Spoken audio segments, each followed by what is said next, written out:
26 minutes of terror. A Tampa Bay mother forced to hold an intruder at gunpoint during half that nightmare. Yeah, I mean, it's an eternity when it's a crisis. Tonight, 8 on Your Side investigates why this dangerous ordeal in Hudson went on for so long. At one point, her neighbor in Rolling Oaks Estates tried to help. The video there is showing the neighbor walking around the woman's house with a gun. This is before deputies arrived. Tonight, we know the accused intruder lives nearby, and folks are worried about what might happen if he returns. 8 on Your Side investigative reporter Masa Saidi is getting answers and getting results.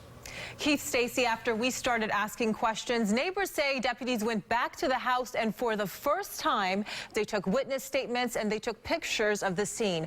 And tonight, we're told the charges are coming. Country nights are usually peaceful, quiet, and still. 911, what is the address of the emergency? But on that night, when there was a knock. Okay, and what direction was he headed when he left? I have no idea. A mother and her 4 children just happened to be all alone in this home. Okay, but right now, are you or anyone else in danger? No. I don't know. You call 911, what do you say? I tell them somebody just came into my door. He's unfamiliar. I don't recognize him. The first 911 call was at 12:41 a.m. And although Loren Richards didn't know it, things were about to get a lot worse. While waiting for help, staring out towards the garage, she noticed Milton, her pet pig, was starting to act up. And his nose immediately goes to the ground. He picks up a scent, which means the man has either been in my garage or is in my garage. Fearing the man was about to break into her home through the garage, she did something risky. You're in the doorway and he's standing right there. Yes, he's about 8 feet from me approximately. That's when Richards noticed the garage door that's always open had been shut closed. The second 911 call was at 12:54 a.m.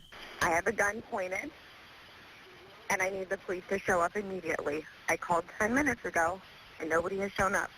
This would continue. What's the ETA on the deputy? I'm talking to dispatch right now, okay? For 13 more terrifying minutes. What's the ETA? They didn't say. They just said your priority. They're coming lights and sirens.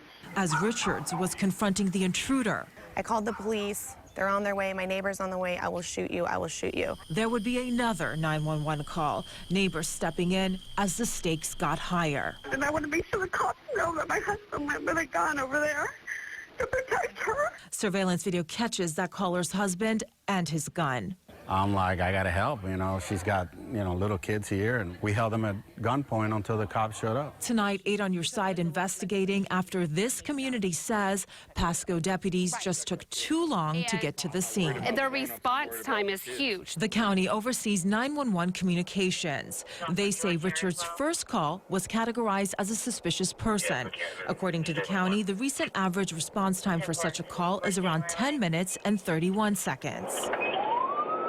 Here, it was 26 minutes. Richards had to wait 2.5 times longer. Her second call described a burglary in progress. The average response time there is around 6 minutes, but Richards had to wait 13 minutes, twice as long.